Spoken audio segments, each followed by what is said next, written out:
Buenas noches, soy Percy Vilches Salvatierra.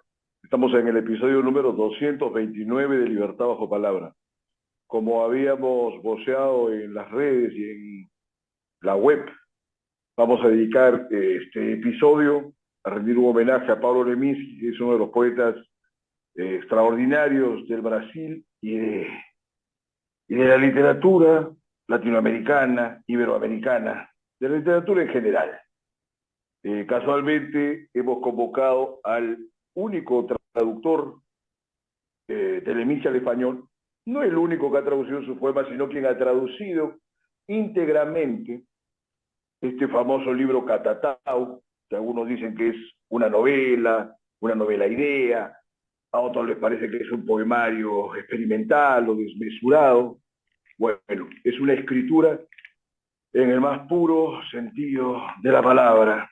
Así que vamos a darle la bienvenida a Reinaldo Jiménez para empezar con esta conmemoración de Pablo Leminski. Adelante, Reinaldo, buenas noches y bienvenido una vez más. Buenas noches, gracias por invitarme. Me encanta venir a hablar de En Pablo. fin, sí, porque estábamos haciendo una ampliación del programa hacia todas las aristas que tiene la literatura contemporánea. Entonces me pareció Sí, muy interesante lo de Leminski, y cuando conversamos contigo sobre tu propia visión de tu obra y de la literatura actual, o sea, Leminski es un hombre que nace el año 44 y así es. muere antes de tener 45 años, a mediados de los 80 más o Exacto, menos. Pues, sin embargo, se exacto. podría decir que está en el giro de estas, cuando se habla a veces de generaciones entre el 60 y el 70, como que empieza a producir poemas, ¿no? Es un Sí, hombre de ese tiempo.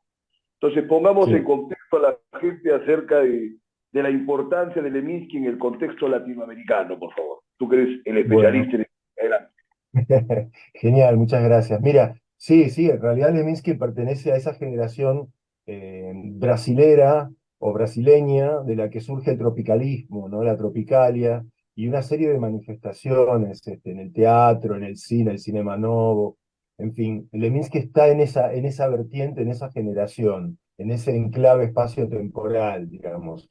Y por lo tanto también hay una apertura a todas las manifestaciones de su generación, no solo, no solo las literarias. Y todo esto va a impregnar muchísimo la obra, digamos, o el obrar de Leminski, que de algún modo está siempre como centralizado en la poesía y en la escritura, pero también permanentemente la está desbordando, ese núcleo, digamos, este raigal que sería lo poético, desbordándolo hacia otras manifestaciones, otros lenguajes, un poco en el espíritu de los 60 y 70, ¿no? La cosa performática, la experiencia con las sustancias, el nomadismo, la presencia tan importante de la música y el retorno a la canción, a la juglaresca ancestral desde estas nuevas vertientes que florecen descomunalmente en el Brasil, como todos sabemos, ya desde la época de la bossa nova, ¿no? El tema de la alianza con los poetas, entre los compositores y los poetas, ¿no?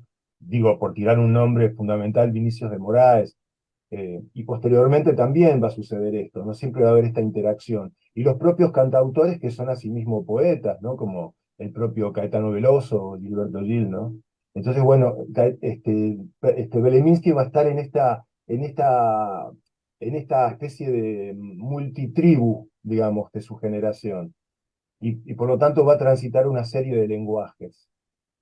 Pero pongamos que Leminski es más psicodélico o alucinatorio que, Bueno, digamos, todos estos cantores que han mencionado, que son extraordinarios también, no, pero tienen una visión a no, veces como más calma de la claro, realidad. Leminski es sí, más, pero la Tropicalia tiene el ascendente de los Beatles, ¿viste? poco, pero me acuerdo, Jimi por ejemplo, de Ney Hendrix, Matogrosso, claro, mira, el grupo Secos y claro, Mojados, por claro, ejemplo, una onda por más, supuesto. más Y de rockera hecho, con Ney, una vertiente propia de esa onda que tú dices también con los Gilberto Gil claro, y Caetano, claro, es pero como un poco más claro, psicodélico, Secos y ¿no? Moleados es como una segunda tanda del tropicalismo, por decirlo así, pero digamos, Claro, precisamente las canciones de Secos y Moleados, las letras son todas de poetas, son poemas musicalizados, la mayoría de las canciones de Secos y Moleados, trabajo que va a seguir haciendo Ney Mato Grosso siempre, ¿no? En sus discos sí, solistas. claro. Bueno, yo diría que sí, que hay un componente de psicodelia muy importante que está también en la tropicalia.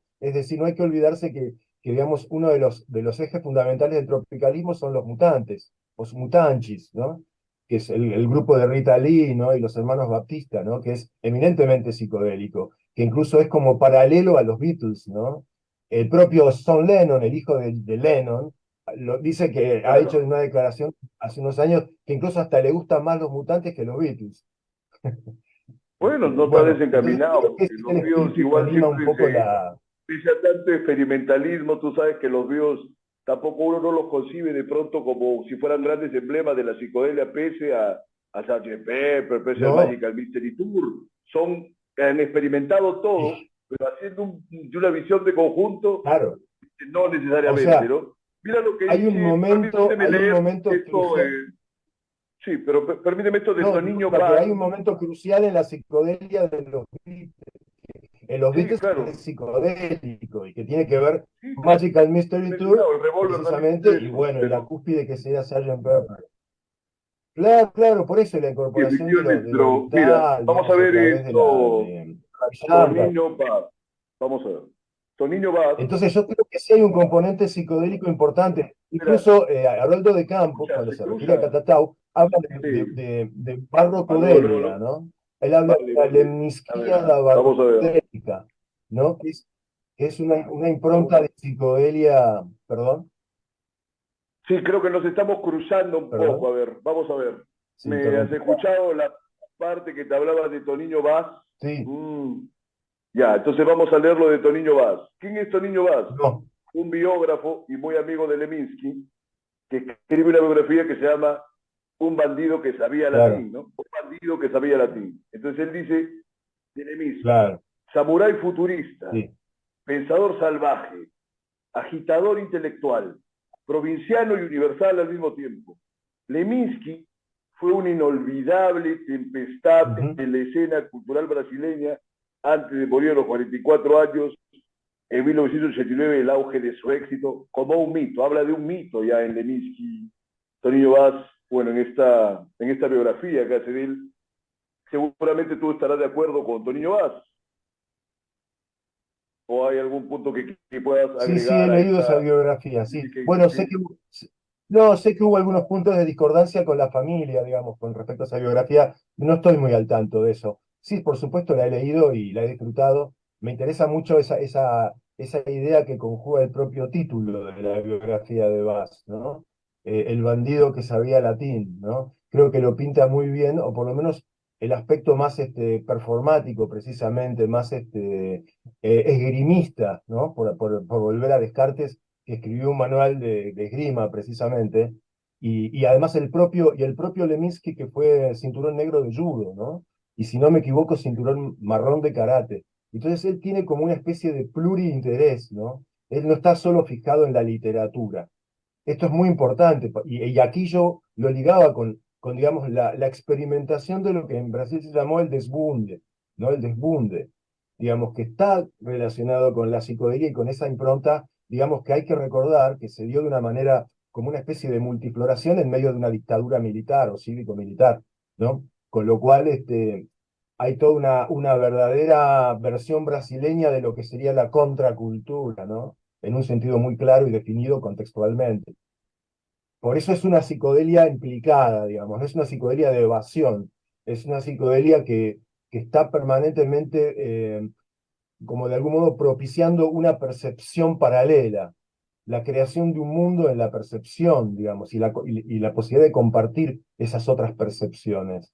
Por eso es muy importante el tema de la psicodelia precisamente en Leminski.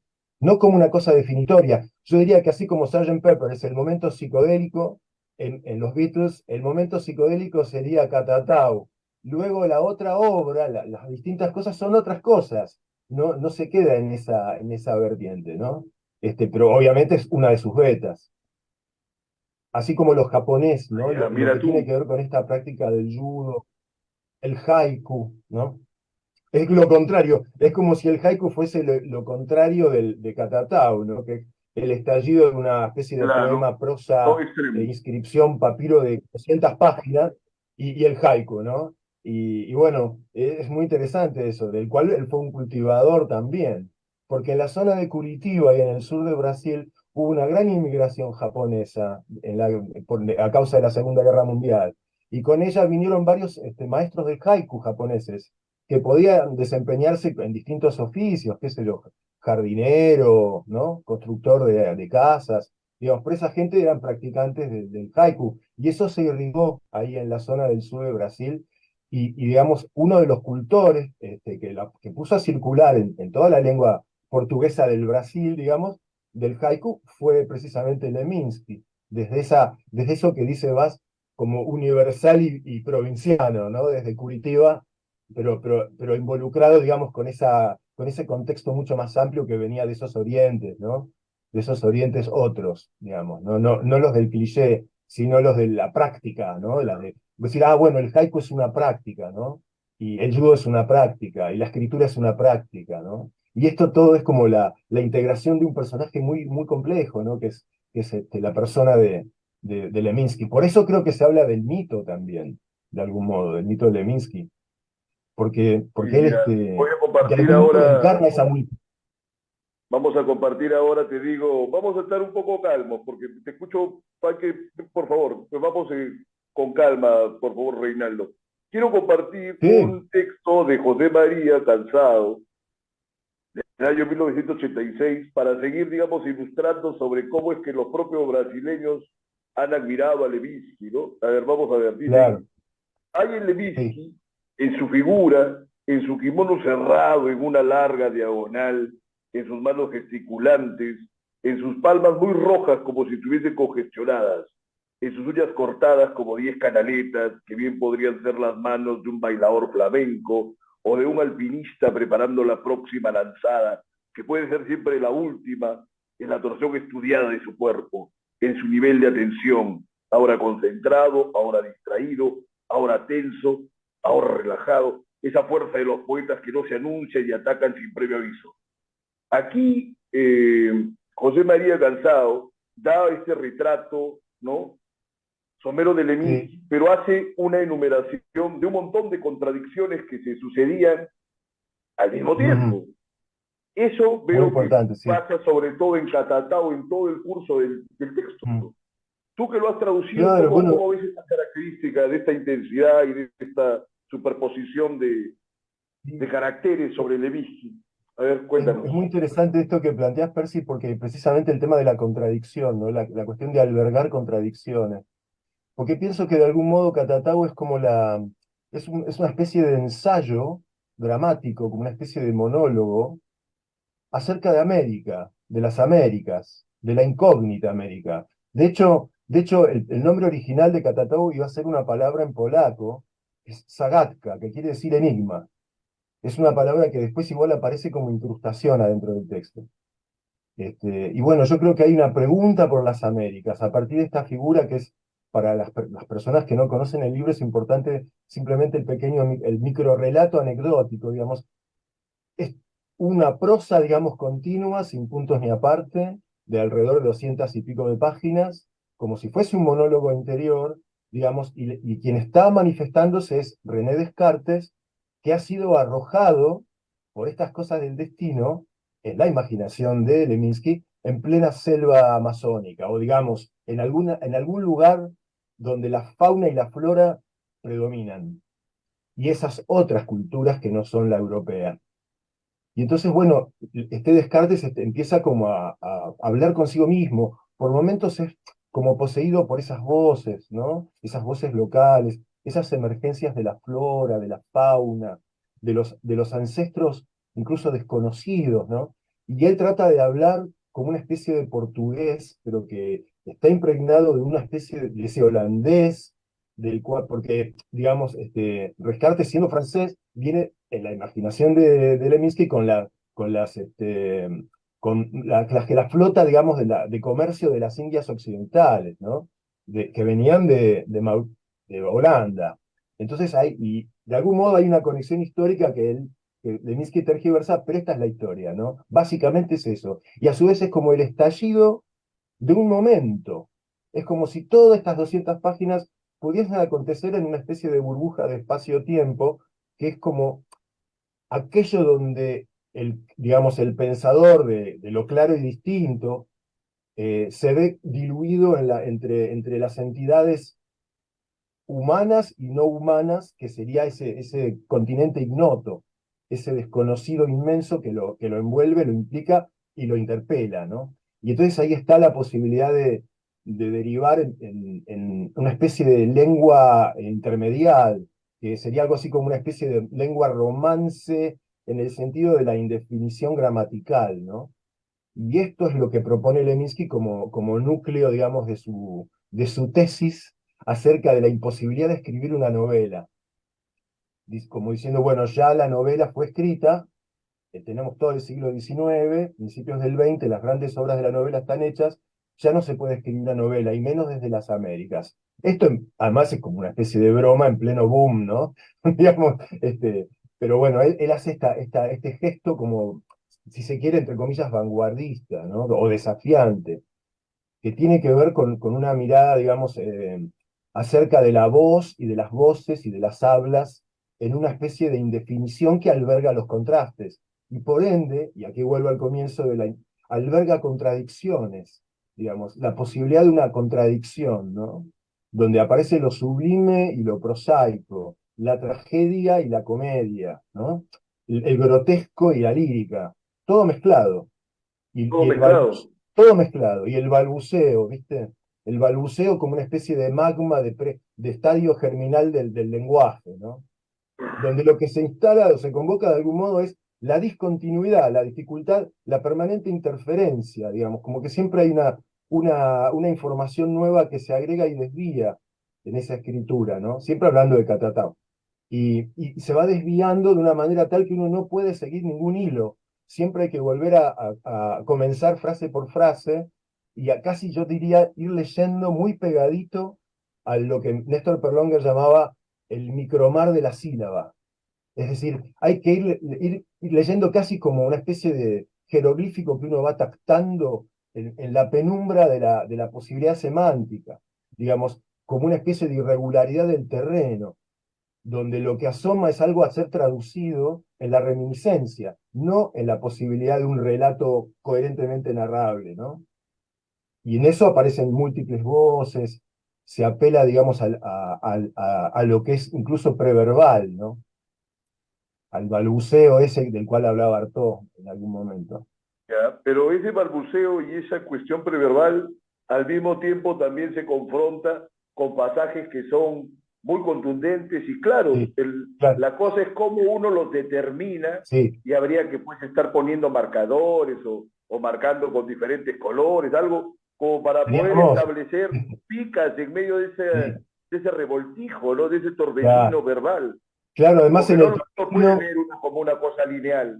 Y en no, ese no, sentido pero me parecía más totalizante que los propios novelistas que tú dices del boom. O sea, es una claro, condición de escritura, es por otro camino, ¿no? Es como la sí, totalidad por otro camino, abarcando también estas cuestiones dispersas, marginales, tangenciales, exacto, disparatadas por ratos, pero por ratos exacto. también de una hondura filosófica. Yo he estado remarcando algunas Sí, sí, cosas sí, porque que de algún estaban modo fuera son de citas, son esto. citas Es y como para retruques que del lo propio Descartes, ¿no? procesara un racionalista y Claro, extraiga, ¿no? Todas esas partes que sí claro. pueden racionalizarse.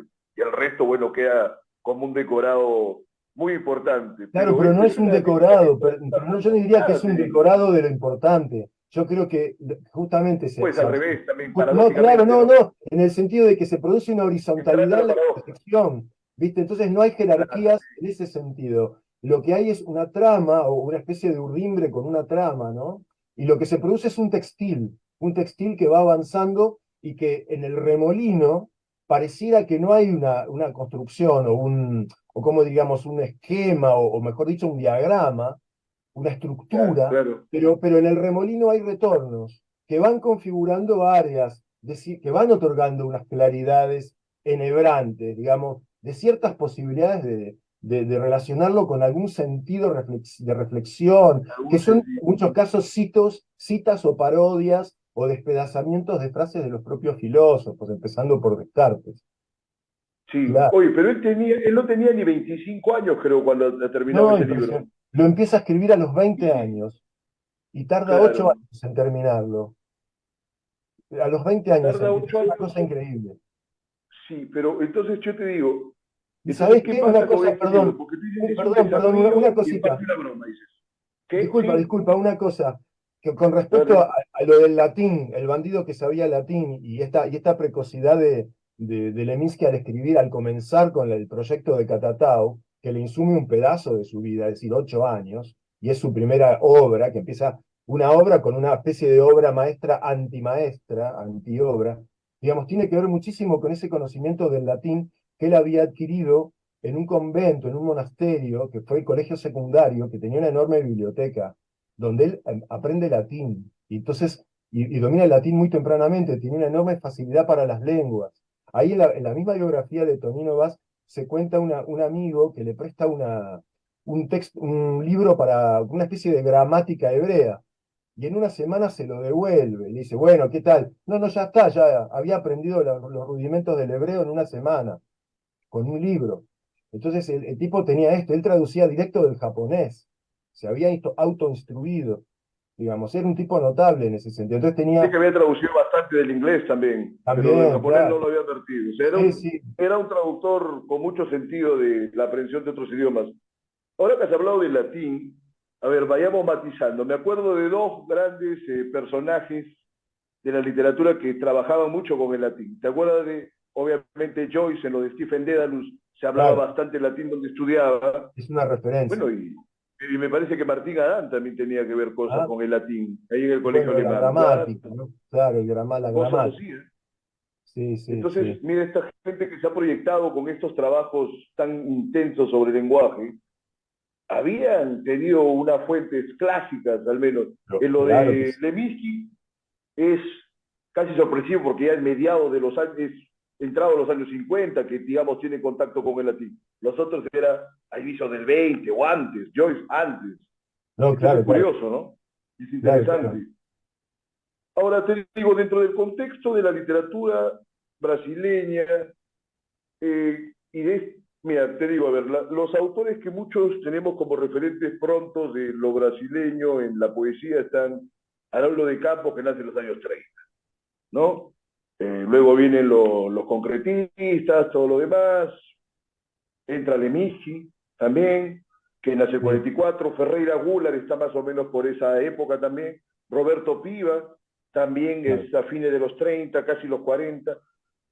O sea, mira, son toda una caterva de gentes que han logrado un reconocimiento amplio, Sí. pero pese a ello, ¿tú qué más le agregarías o cómo verías el posicionamiento de Leminski, primero en el nivel de la propia literatura de Brasil y Sí. luego en el contexto latinoamericano, Reinaldo? Coméntanos a ver tu Bueno, perspectiva. mira, aclarando primero que no soy experto en la literatura brasileña, conozco muchas cosas de lector apasionado y derivante, derivativo y divagante, pero no soy un estudioso del contexto. Yo lo que veo es que Brasil es un país y como sabemos por su porte, es un continente. Por lo tanto, hay muchos Brasiles y muchísimas literaturas. Es inmenso. Es como no conocemos, pero digamos, no se ha traducido al castellano, no sé si ni el 5% supongo de lo que hay escrito. O sea, incluso hay poetas de los cuales conocemos momentos antológicos, pero raras obras completas, ¿no? Claro. Entonces es muy difícil ver eso, pero digamos, yo tengo muy en claro que sí hay una relación personal y vincular de maestro-discípulo con Haroldo de Campos, y de hecho Galaxias, el libro de Haroldo de Campos, es uno de los faros, digamos, de Catatao, uno de los referentes. El otro es, por supuesto, Joyce, Guimarães Rosa, y todos los textos, digamos, de los cronistas de Indias, en fin, ¿no? Los textos de los viajeros, ¿no? Y etcétera, digamos, ¿no? De hecho, en Catatau está lleno de citas, a veces trastornadas, digamos, donde, por ejemplo, se hace una especie de broma, un juego de palabras que hace sonar a Thelonious Monk, por ejemplo, ¿no? Y uno de golpe ve que aparece por ahí, pero como mezclado en otro, y dice, ¿qué tiene que ver con Descartes en la selva y aparece Thelonious Monk o el Desbunde o no sé qué, ¿no? Referencias a cosas de la psicodelia, por ejemplo, nordestina, o palabras que uno toma como literalmente y son parte de la jerga de la época. Qué sé yo, cuando se dice arco iris, se está hablando del ácido lisérgico, por ejemplo, también. Aparte de que, por supuesto, es el arco iris, ¿no? Esa es la virtud del símbolo también, ¿no? esa multiplicidad. Pero bueno, entonces yo lo veo relacionado ahí, pero él por supuesto hace como algo que tiene que ver, es decir, él conoce a los concretos en su momento, digamos, de culminación del concretismo, que empieza como a derivar hacia otros retornos. Por ejemplo, en el caso de Haroldo Galaxias, se implica una vuelta a la sintaxis, al desplazamiento prosódico, digamos. Ya no es el poema verbivoco visual del concretismo, pero sí parte de esa idea de la concretud, de la materialidad del signo, ¿no? Y eso está trabajado en Catatau también, solo que a nivel microscópico, es decir, en vez de hacer pequeños textos, trabaja cada frase, cada línea, cada momento como un pequeño dibujo animado, digamos, como algo que va aconteciendo, pequeñas historias estéticas, formales, rítmicas, y también relacionales semánticamente entre los signos, entre las mismas palabras, letra a letra, sílaba a sílaba, frase a frase, ¿no? En ese fraseo, y por eso también decía, por ejemplo, Thelonious Monk, digamos, también está el free jazz y también está esa posibilidad de no saber a dónde se va, digamos, ¿no? De que la escritura va funcionando por agregación, ¿no? No es que, como en la novela, digamos, comillas, tradicional, que también sería un cliché, habrá que ver qué es eso, pero digamos, ¿no? Por ejemplificar una especie de contraposición, no sería, digamos, el desarrollo de tales situaciones, que se convocan tales personajes, y entonces uno accede a algo que se resuelve de alguna manera. No, es el estallido de un momento, es decir, es todo un gesto enorme, pero minimalista en el fondo. Y en eso tiene que ver con el concretismo, digamos, con esa condensación, con esa voluntad de condensación en la expansión. Ese es el paso que él da con respecto a esa influencia, ¿no? En relación a todas estas otras que provienen, ya digo, de la música, etcétera, ¿no? Y es esa voluntad, digamos, ¿Y de cuál sería el afrontar. vínculo de Leminski con otros autores, digamos, que estén en esa onda, ya en el contexto latinoamericano, a Mm, partir de su tiempo en adelante? A ver, ¿cuáles serían las conexiones? ¿Ha dejado alguna escuela bueno, o es referente de qué otros autores bueno, en esta Leminski es una gran desmesura influencia. minimalista y contradictoria? A ver, cuéntanos. Claro, Leminski dentro de Brasil es una enorme influencia para los más jóvenes, para las sucesivas generaciones. Por ejemplo, un dato así de color, por decirlo así, cuando se editó la obra poética, que la tengo aquí, en un solo volumen, por primera vez, en una edición, en un año se tuvieron que reimprimir varias veces y se tiraron alrededor de 100.000 ejemplares, se vendieron en un año. Y estamos hablando de un libro de poesía. Está bien que es una enorme población la de Brasil, y comparativamente no es nada. Para los países, los otros países latinoamericanos, es como inmenso eso de que un libro de poesía pueda llegar a tantas personas, que como sabemos, 100.000 ejemplares llegan a más de 100.000 personas, ¿no? Son mirados por más personas. Entonces, esa vigencia, incluso porque parte del mito de Leminski es que abarca a Leminski autor de canciones, compositor de canciones, a veces la letra y a veces la música y la letra. Y algunas de sus canciones han sido grabadas por gente muy, muy renombrada, como el propio Caetano Veloso, o Itamar Assunção, o en fin, diversos, Pepe Gómez, no, Pepe Gómez no, el otro de los Novos Baianos, se me va el nombre ahora. Pero bueno, Vale. entonces ha sido muy difundida también su figura, incluso tuvo apariciones televisivas, ¿viste?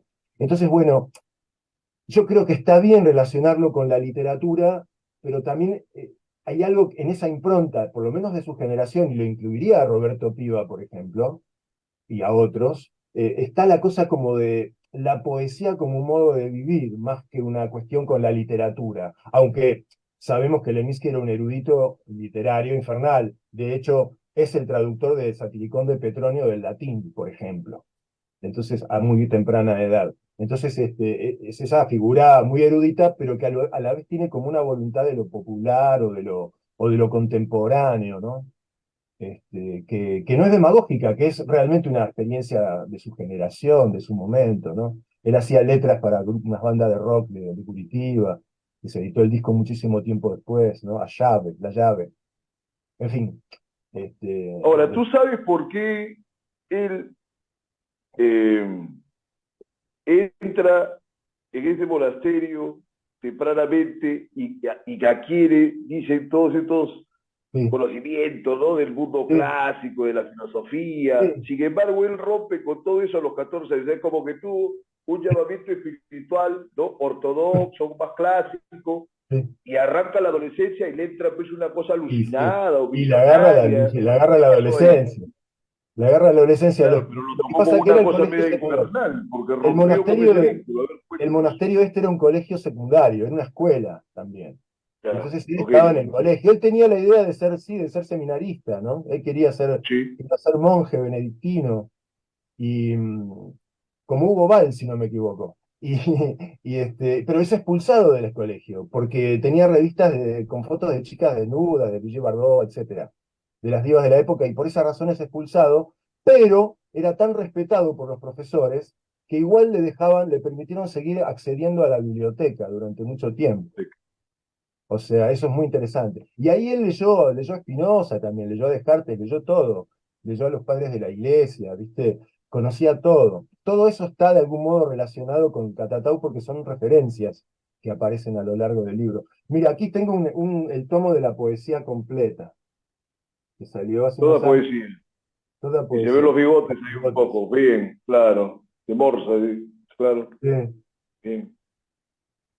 bueno. Y, Característico de Levinsky. y después hay una edición que hicieron también, son las 4 biografías que él escribió, que tiene una gráfica similar, es una edición como hermanita de la otra, que son las 4 biografías de Trotsky. ¿Los nombres de esos personajes que biografió? Sí, son Cruz de Souza, que es un poeta negro brasileño, Bayó, Jesús y Trotsky. Son las 4 biografías que, Interesante esa combinación. sí, que eran libros originalmente autónomos que se vendían como en los kioscos, digamos. Y después se reunieron en un solo volumen que se llama Vida, y esto ha sido traducido, hay una edición argentina, muy bien traducida por Joaquín Correa. ¿Y tú crees que esos personajes han tenido que ver con la propia Claro. conceptualización que ha hecho Levinsky de la vida, de la literatura? Y Porque mira, claro, por Cruz de Sousa supuesto, no lo conozco realmente, mira, pero los otros es fácil de entender esto, la contraposición que hay, ¿no? tal De cual. Maximo Bayó, Trotsky, Jesús. Claro, A claro. ver, coméntanos sobre esta Y bueno, peculiaridad. sí, sí, incluso Cruz de Sousa, que era un poeta negro, que además habla de la negritud en su poesía, y no hay La que madre olvidarse, de Levinsky era negra también, habría que exactamente, mencionarlo. El padre era polaco y la madre negra, ¿no? Él era claro, o un sea, afrolatado. la mamá tenía una mezcla, digamos, tenía una mezcla, una ascendencia una beta afrodescendiente y también de aborígenes, de una etnia de Bien. Brasil, y el papá era hijo de un polaco, de un inmigrante polaco, o sea, Levinsky era nieto de un polaco. Y en el sur, ahí en Curitiba de Brasil, precisamente, además de muchos japoneses, emigraron muchos polacos. Curiosamente, hay muchísimos polacos, Bueno, claro. así que es muy El sur de impresionante. Brasil es muy peculiar, ¿no? Porque no es Sí. necesariamente ese escenario carnavalesco de No, nada que Bahía, ver. ¿no? Hay zonas que son muy anglosajonas, alemanas, ahora con Bueno, polacos, sí, sí, sí, japoneses. exacto. Hay una cosa muy curiosa, ¿no? En el sur de Sí, Brasil. Incluso sí, dice que Curitiba es uno de los pocos lugares de Brasil que hace frío de vez en cuando, ¿no? O sea, sí, es productivo de su propia localidad.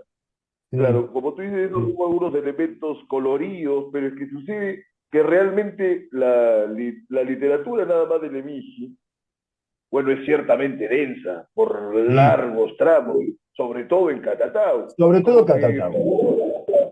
mediación, digamos, para que se llegue, porque a fin de cuentas, si uno entra, te digo, a los lectores no familiarizados, pues, y que Sí, es preciso también que se llegue dentro del ámbito de la gente que tiene una orientación por la cultura, digamos que es una obra a la que uno tiene que entrar sin precauciones y dejando de lado todo tipo de prejuicios. así Porque es. esa anécdota que dices que es perfecto, que se puede ver que Descartes perdido en el trópico y sin ningún rumbo, ¿no? En la Amazonía. Pero ese es un fragmento que inclusive podrías prescindir por ahí por un rato. Es Totalmente. como todo el comentario de Rayuela, porque te acuerdas que la vez pasada hablamos de Sí, Cortázar que ahora había caído casi un descrédito. sí, Claro, pero dice, en Rayuela el propio autor trataba de que el lector entre dándole un manual de instrucciones, sí, ¿no? Ya sí. en México, pues, el manual de instrucciones lo hizo volar, ¿no? Entonces, Sí. agárrate por donde puedas si te interesa también. Ya si no te Sí, interesa, te la pierdes, pues, sí, sí, pero si interesa tener una exploración, más que en la literatura, creo que en la experiencia de la escritura de un tipo, ¿no? Que se está aventurando desde una apertura a todo, porque, o sea, sí, tú me dices las contradicciones que hay. Si pones al padre del racionalismo occidental en medio del caos y en medio de la sinrazón, todas las puertas ya te están abiertas. Y ahora, si le así es. agregas la psicodelia, le agregas esta cosa disparatada de los años 60, arrancas para todos lados, ¿no? Claro, y un conocimiento muy profundo, claro, un conocimiento muy profundo de lo que es la raíz, digamos, el latín, para poder desviar permanentemente e irse tanto por las ramas, digamos, de esa especie de lengua en proceso. Claro, la característica de Catatau básicamente es que es un libro que uno lo puede leer desde cualquier página. Yo, de hecho, antes de ponerme a traducirlo, que lo estuve mirando durante muchos años, o sea, más de una década, lo miraba, lo abría en cualquier página, trataba de traducirlo mentalmente y me derrotaba, ¿viste? Me caía, me caía, me caía. Claro, después me di cuenta que en el judo lo primero que se aprende es a caer. Y esto es como que te tira, te tira, te tira, te tira, Punto. ¿viste? Y no hay manera de sostener un relato, no hay posibilidad, no hay posibilidad. Y eso te permite en realidad entrar por cualquier lado. Yo recién cuando me puse a traducirlo, lo empecé a recorrer en orden, de la primera a la última página, pero siempre lo había mirado desde cualquier lugar y permite esa posibilidad, casi como fractal, digamos, ¿no? De entrar por cualquier sitio, porque es una verdadera deriva, ¿no? Y claro, lo que trabaja es como la reacción del lector, ¿no? Al final del libro hay dos pequeños manifiestos que aparecen en la segunda edición, que es la primera que yo tuve, que acá te la muestro. Esta es la Perfecto. primera, que sería la segunda, mejor dicho, es la primera que yo tuve, que es la segunda edición, y la última que fue corregida personalmente por Lenin. Después salieron otras. Entonces hay otra, por ejemplo, muy bonita, que es una edición crítica que salió en Curitiba como un homenaje muy posterior, que bueno, tiene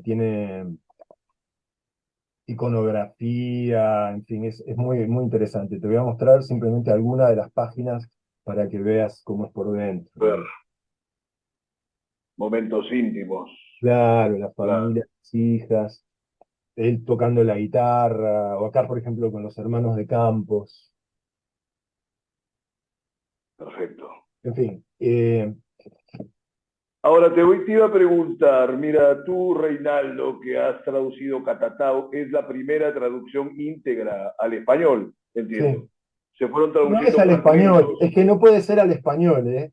Porque no está A escrita ver, en ¿cómo es esa portugués. posición? Ese es el principal ¿No? desafío. Claro, como es una lengua intermedial, no tiene unas reglas, va cambiando. Incluso los propios nombres de un personaje, por ejemplo, que es permanentemente mencionado, que es ese es el toque becketiano, digamos. También fue traductor de Beckett, que le pone, digamos, al godotiano, ¿no? Hay una espera en todo este minuto, en esta burbuja de Entonces sería una espacio-tiempo. traducción al qué? Sería Bueno, una perdón, traducción al hay una qué. apelación a un personaje que se llama Artishevsky, y la grafía del nombre no se repite nunca, aparece 200 veces, siempre escrito de maneras distintas, ¿no? Y eso es como una especie de pauta de que no hay una regla, no hay una no hay una gramática. Entonces Ya, pero es el interesante, oído. porque entonces tú sales como traductor de Catatao. Pero en todo caso, ¿a qué has traducido Catatao? A otro catatau, Es el digamos. español. Entonces es más una reescritura de Catatao, entonces, Claro, es una podría traducción ser. isomórfica, es una Ya, transcreación. claro. Es isomórfica, sí, sí, y digamos, por eso hubo dos versiones. La primera estaba un poquito más lejos, estaba yo muy preocupado porque se pudieran comprender algunas cosas digamos, le agregaban en definitiva un firulete que en realidad el texto no tiene. El texto es mucho más inmanente, mucho más concreto, mucho más matérico. Entonces me di cuenta una vez que salió la primera edición, que es esta, que salió en Buenos Aires, Esa edición es de 2014, de creo. 2014. Correcto. Salió esta O sea, edición, bueno, digamos que esa traducción entiendo que quería ser más literal que lo que mira, ha sido ahora mismo, ¿ves? Y entonces la con las ataqué, variaciones que ha ido haciendo. ¿ves? Claro. La ataqué, como Sí, que sí, acá. se ve, correcto, ok. Bueno, entonces, y la reescribí, y me acerqué muchísimo más, a esa lengua intermedial todavía. Estaba cerca, pero digamos, me dejé de interpretar cosas y me atuve más a las sonoridades, que en realidad pasa mucho por ahí la cosa, digamos, la polifonía de voces.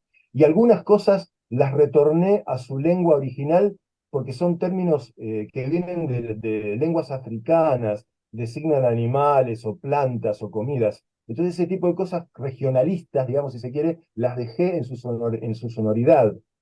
Y después determinadas expresiones que uno las traduce correctamente al castellano, pero que si las deja literalmente mantienen una dimensión poética, como un extrañamiento, que es parte de esa especie de aglutinación que él hace ¿no? de tramas y de urdimbres, ¿no? Veamos, lo que tú me comentas, si quitas Leminski y pones Joyce, pareciera que estás Mm, hablando de Finnegan's Wake. claro, Así, claro, hay mucho que ver. tan radical, ves que está tratado. A ver, hablemos de algunos libros siquiera próximos en este radicalismo a Catatau.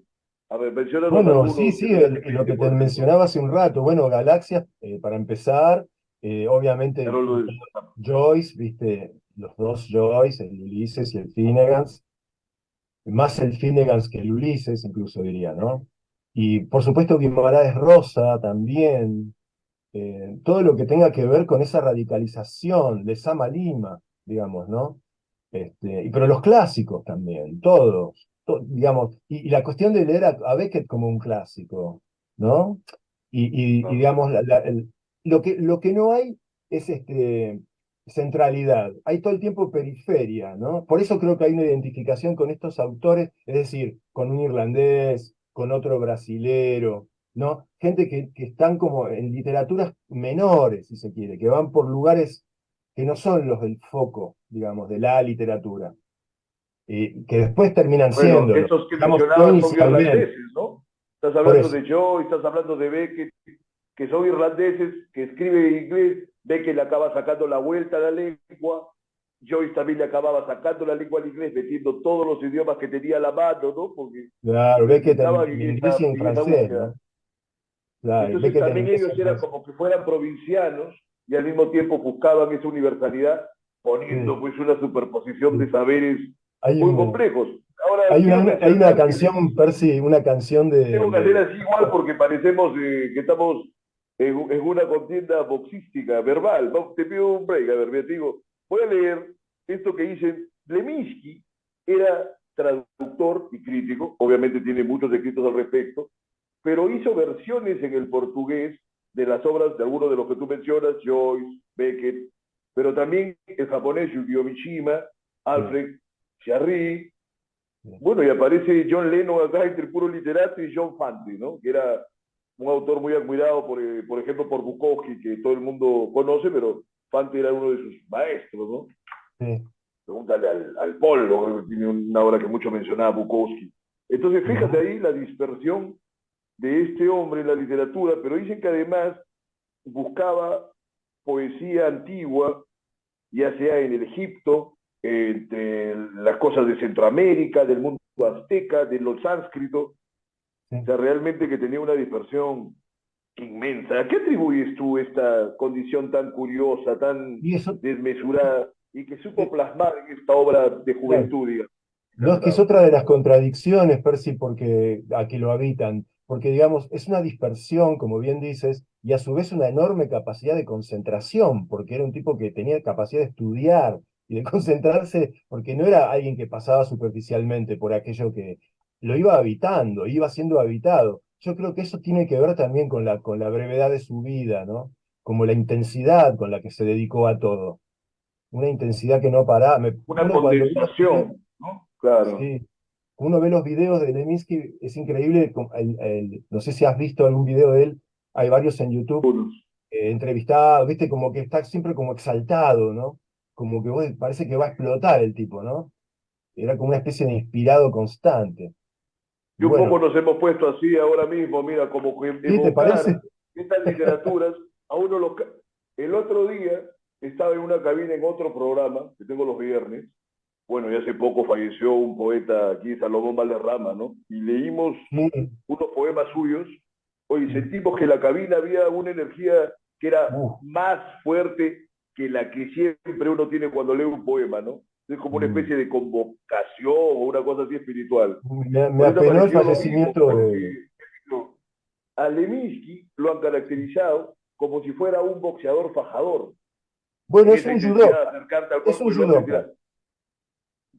Ya sé que el judoka que es hasta Sí, samurái, dicen, pero es un pero lo arte caracterizaba marcial. un crítico como un fajador. Era importante lo del fajador porque el fajador es el boxeador que no teme ningún riesgo al acercarse, al contrario, y empieza a tirarle de todo y Sí, aguantar, ¿no? O sea, es un estilo de sí. boxeo muy arriesgado, distinto, por ejemplo, del estilo defensivo, ponte de Mayweather, ¿no? Que no sé a quién le puede estar gustando. Y un poco así he sentido la sobrecarga. Tú mismo estás más exaltado que otras veces que hemos conversado. Yo ¿Te mismo he tenido parece? que exaltarme para ponerlo. No, Creo lo que que ese es pasa es el que fin de la lo firma que de pasa mí. es que hay Si un compara con delay, el video de la semana, sí. no, lo que pasa es Hablamos que hay uno un encima del delay, otro, parece. Mira, hay un ¿te delay que parece? nos superpone, hay un delay que impide Ah, la fluidez también, de ¿no? la Pero puede conversación. ser, puede ser. Sí, sí, porque yo Puede te ser puedo también. subir un destiempo. Sí, parece que hablamos el uno encima del otro, pero sigamos con Levinsky. Sin embargo, lo nuevo es este ámbito desmesurado y abierto al disparate y a la iluminación también por ratos, Sí, ¿no? Porque a veces sí, parece un chiste y por otro sí. rato parece una cosa medio sacra, ¿no? Media visionaria. Bueno, Entonces es curioso. viene por el lado de los japonés precisamente, ¿no? El tema del budismo, ¿no? Y sobre todo el Zen, ¿no? Digamos, en el Zen hay una práctica, digamos, o uno de los, a ver, uno de los dispositivos para la iluminación es el koan, que es una especie de pregunta o de frase imposible de resolver, ¿no? Un enigma precisamente indesatable, que no va por la vía verbal, por la vía intelectiva, ¿no? Y es uno de los dispositivos para provocar la iluminación. Y se podría decir que Catatagua es como una catarata de koans también. Si uno lee las frases, muchas frases son así, son como koans, como nudos para el intelecto, digamos, ¿no? Indesatables, que hay que ir por otro lado, hay que ir por un lado como mucho más intuitivo. Bueno, hay que ir, no sé, yo fui por ahí. Debe haber muchas maneras de Sí, también aproximarse podría siendo ser tan por la poros. cosa de desatar tu imaginación y una vez que descorres el nudo, se te abre, como te decía, todo es como si Sí, hubiera apertura acá. No veo espacios cerrados. Y cuando no, parece que es algo cerrado, sales como disparado en un cañón hacia una imagen más sí. fuerte, a otra imagen. De verdad que el hombre parece que no se le acaban las imágenes, es un flujo. Bueno, muy bien lo que dices, catarata, catatau, de alguna Sí, forma, pues es una catarata, ¿no? sí, sí, sí, sí. Perfectamente una Sí, sí, sí. catarata de Sí, imágenes y es uno de de los, sonidos y de claro, visiones y de palabras. claro, Pero te el decía, nombre, yendo de acá, no, sí, sigue, Rinaldi. perdón, disculpas, Ya, que es te digo, entonces vamos de Catatau hacia otras proyecciones de la obra de Levinsky. Tiene dale, otras obras que son muy diferentes, de madurez sí, quizás, o que ha buscado mira, otros caminos más sintéticos, más claro, pegados a la onda del haiku. Comentemos claro, ese dentro otro de la, mundo. Es difícil que lo congregue un mismo autor. O sea, en oh, Catatau congregó diferentes voces y luego expuso obras que son totalmente disruptivas en relación a Catatau. claro, Eso que es son otras complejo para uno voces, solo. claro, que son Coméntanos otras tú qué. voces, ¿no? Claro. Esas otras obras Háblanos de incluyen ello, por otras. favor. Mira, por ejemplo, después de Catatau, el otro libro de Leminski que traduje es Agora es que son ellas, Ahora es que son ellas, que salió publicado el año pasado en Madrid, y que es su segunda y última novela. Así como digamos, otra novela idea, si se quiere, ¿no? Solo que aquí sí hay un relato que trabaja con, digamos, alteraciones de tiempo, pero finalmente hay un personaje, hay capítulos muy cortos, y casi todos son diálogos, muy graciosos, por cierto, donde, digamos, lo que se trata de parodiar o de recorrer de algún modo es el ciclo del héroe, ¿no? Todos los ingredientes, digamos, que se establecen como el relato tradicional, ¿no? Entonces hay como una especie de parodia acerca Reinaldo, me avisa en cabina y casualmente, por suerte, hemos terminado de hablar de Catatau. Queríamos explorar el resto de una de Levinsky, pero tenemos que ir terminando. Por favor, seguimos la danos, próxima. creo que por lo pronto en algo ha quedado este homenaje. Realmente para mí es un autor que me gusta mucho. dispara mucho mi imaginación.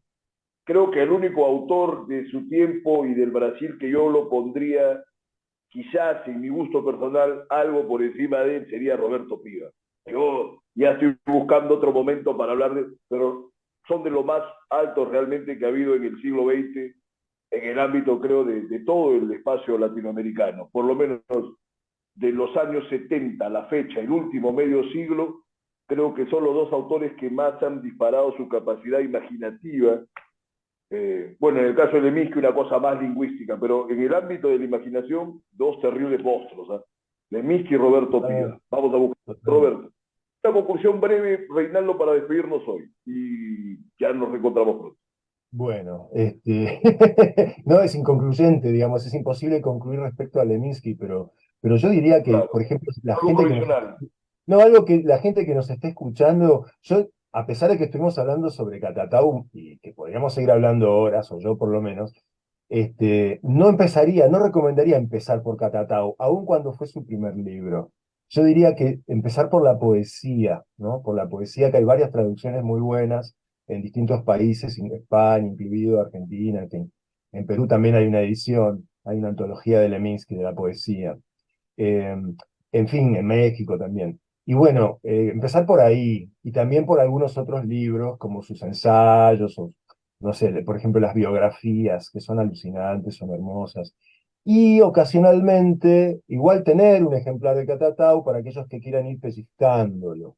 Y de a poquito se va entrando, pero es un libro que es para leerlo a lo largo del tiempo. No se puede leer de una sentada en una temporada. Propone otra temporalidad que de algún modo es coherente con su propuesta estética y es suscitar estratos, digamos, alinear temporalidades, ¿no? Entonces, yo lo he tomado ya como un libro casi como un I Ching, es decir, no por la sabiduría, sino por la risa que produce, por la alegría que produce.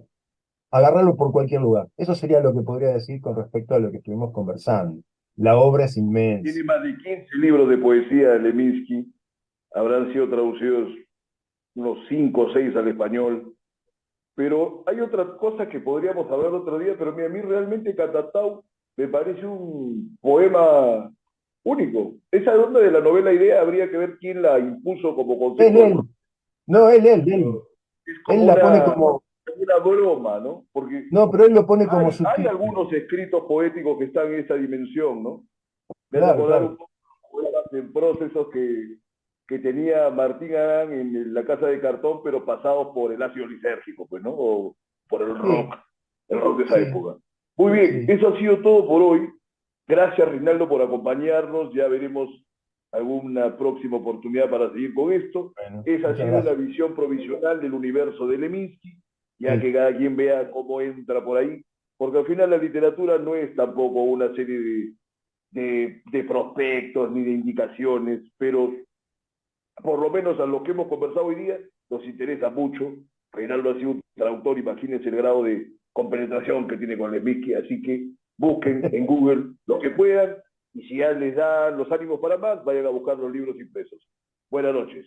Lo sigo todo por hoy. gracias.